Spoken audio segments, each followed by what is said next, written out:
चला तर बेसन रवा बर्फी करायची आपल्याला. त्यासाठी काय काय साहित्य लागणार आहे ते तुम्हाला सांगते. आपण घेतलं एक मोठा कप आहे ना, मेजरमेंट कप आहेत ना ते, त्याच्याने एक मोठा कप बेसन घेतलेलं आहे. नंतर बाकीचा थोडा रवा घेतलेला आहे. रवा नसेल तुमच्याकडे तर तुम्ही बेसन बी घेऊ शकता, 2 कप तरी चालतं. पण रवा असेल तर रवा बी घ्या.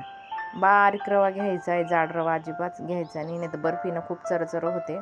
बारीक रवा घ्यायचा आणि जर जाड असेल तर तो मिक्सरमध्ये काढून घ्यायचा. नंतर मी 1.5 कप साखर घेतलेली आहे, 1 कप तूप घेतलेलं आहे आणि आपण थोडी साय घेतलेली आहे आणि नंतर आपण थोडीशी विलायची आणि ड्रायफ्रूट घेतलेलं आहे.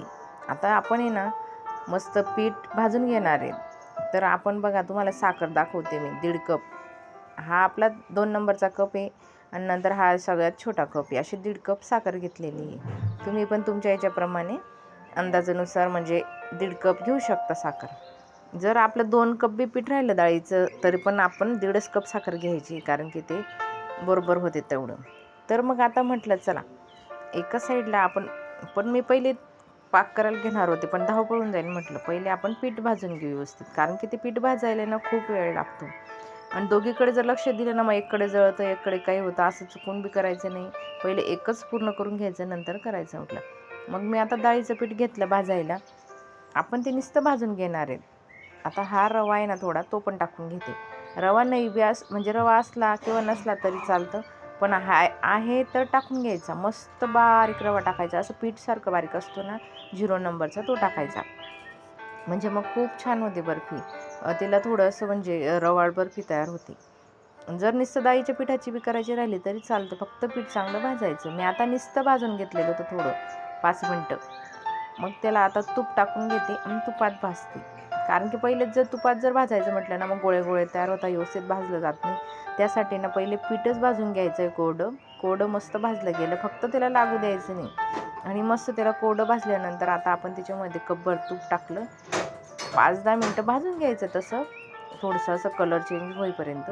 आणि नंतर मग आपण तुपात भाजून घेतलं. बघा, तूप टाकल्यानंतर आहे ना पिठात पूर्ण गोळे गोळे होतात, त्यामुळे आपलं पीठ व्यवस्थित भाजलं जात नाही. त्याकरता आहे ना बिना पहिले तुपाचं भाजलं ना खूप छान होते, म्हणजे चव पण खूप छान येते. तर मी आता मस्त भाजून घेते. आणि मुलांचं कधी चालू होतं, म्हटलं मम्मी तुला येते तर करून घे, बर्फी करून घे.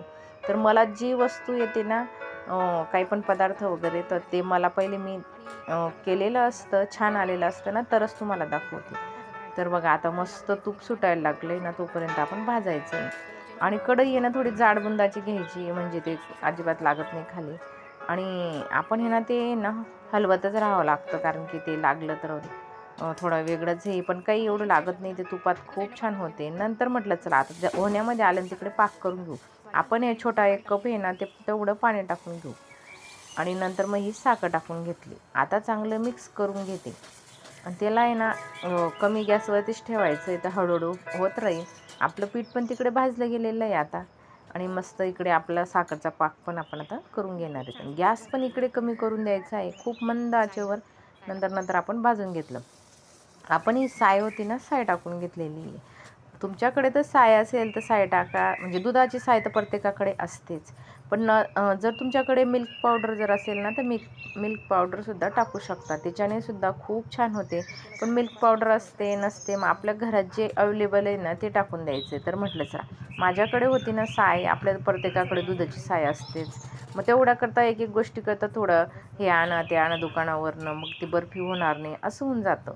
मग आज का असतं का माझ्याकडे हे नाही ते नाही असं नाही. दुधाची साय वगैरे आपण सकाळपासून काढून ठेवली ना तर मस्त जाडी दुधाची साय होती, म्हशीच्या दुधाची. नंतर मग इकडे थोडा कलर टाकून घेतला, म्हणजे बर्फीला खूप छान असा कलर येतो.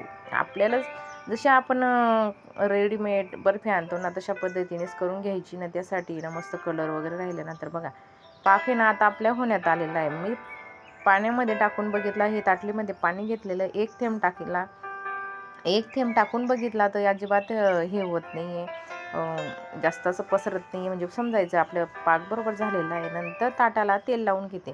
हे पटकन करून ठेवावं लागतं, कारण की ना इकडे तेल वगैरे लावून ठेवते, नंतर पाकात जर टाकला ना मग इकडे हलवून घेतलं की लगेच इकडे आपल्याला ओतावं लागतं. तर बघा आपला पाक थोडाच दिसतोय पण बरोबर होऊन जातं, कारण की त्याच्यामध्ये 1 कप तूप ते असल्यामुळे सुद्धा ते बरोबर होतं. तर बघा खूप छान झालेलं आहे. त्याला चांगलं मिक्स करत राहायचं जोपर्यंत ते तेल तूप सोडतं ना तोपर्यंत आपल्याला त्याला चांगलं असं ढवळतच राहायचं आहे. तर बघा आता मस्त असं खूप छान असं फुललेलं आहे आपलं पीठ, म्हणजे ते खूप भारी झालेली आहे. आपली बर्फी ना एवढी भारी होणार आहे ना, तर खूप भारी होते. अशा पद्धतीने करून बघा. तुम्ही नवीन बी अशा असाल तरी तुम्हाला बर्फी जमणार. नंतर मी विलायची पावडर टाकून घेतलेली. विलायची पावडर अशी मिक्सरमध्ये निघत नाही म्हणून साखर टाकून थोडी काढावं लागते ती. तर ती विलायची पावडर टाकून घेतली आणि आता बघा मस्त चांगलं मिक्स झालं. नंतर ताटाला आपण तूप लावलेलंच होतं, लगेच टाकून घेतले. ते जास्तचं काही एवढं पीठ नव्हतं ना म्हणजे आपलं, तर त्यामुळे 8-10 घेते मी एका साईडला. तुमच्याकडे जर तो ट्रे असतो ना चौकोनी, त्याच्यात जर केलं ना तर खूप छान होते. माझ्याकडे नाही आहे, तर जे आपल्याकडे जे आहे ना त्याच्यात भागून घ्यायचं. तर माझ्याकडे ताट होता ना, ताटातच मी एका साईडला 8-10 करून घेतले. नंतर त्याच्यावरच गरम गरम ड्रायफ्रूट टाकायचे आणि नंतर वरून दाबून घ्यायचे, म्हणजे त्याला खूप छान असे चिटकून जातात. नाहीतर मग ते नंतर निघायला लागतात. लगेच त्याला मी 2-5 मिनटातच लगेच त्याला करायला घेतलं.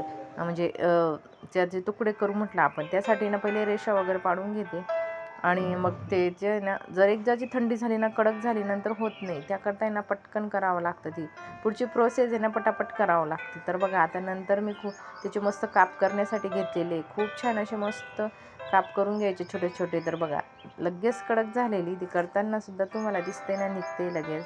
तर एवढी भारी झालेली ना, खूप छान झालेली आहे. आणि तुम्ही बघू शकता एवढा छान असा मस्त कलर ते एवढी भारी झाली ना. आता मी लगेच मोकळी करून घेतली. आपल्या याला काही जास्त वेळ लागला पण नाही, तेव्हाच होते आणि करायला पण एवढी सोपी. फक्त अशा पद्धतीने करून बघा तुम्ही, एवढी भारी होते ना, खूप छान होते. तर हे बघा मस्त झाली की नाही मोकळी आणि लगेच आपले असे तुकडे तुकडे होतात. लगेच पटापट त्याला म्हणून गरम गरमच त्याच्यावर ड्रायफ्रूट टाकून लगेच दाबून द्यावं लागतं आणि लगेच आपल्याला पटापट रेषा पाडून करावं लागतं. बघा लगेच कडक म्हणजे लगेच होऊन जाते ती पटकन. लगेच एवढी भारी झाली ना, किती छान झालेली. आणि कलर तर एवढा छान आलेला आहे ना, खूप असं सुरेख कलर आलेला आहे. आणि असं तिच्याकडे बघून तर असं राहावत नाही, असं एवढी भारी. म्हणजे मुलांना पण एवढी आवडेल. मम्मी खूप छान करते, तू एवढं कौतुक करतात ते माझे दादून ते. तर बघा तुम्हाला तोडून दाखवली मी, एवढी छान झालेली ना. तर बघा तेव्हा सुट्टे पण एवढी भारी झालेली आणि खूप छान मस्त झाली. अशा पद्धतीने करून बघा आणि कमेंट करा कधीतरी आणि सबस्क्राईब करा. जो नवीन असेल त्याने सबस्क्राईब करा, लाईक करा, शेअर करा आणि कसं वाटलं ते कमेंट करा. आजचा व्हिडिओ इथेच थांबवा.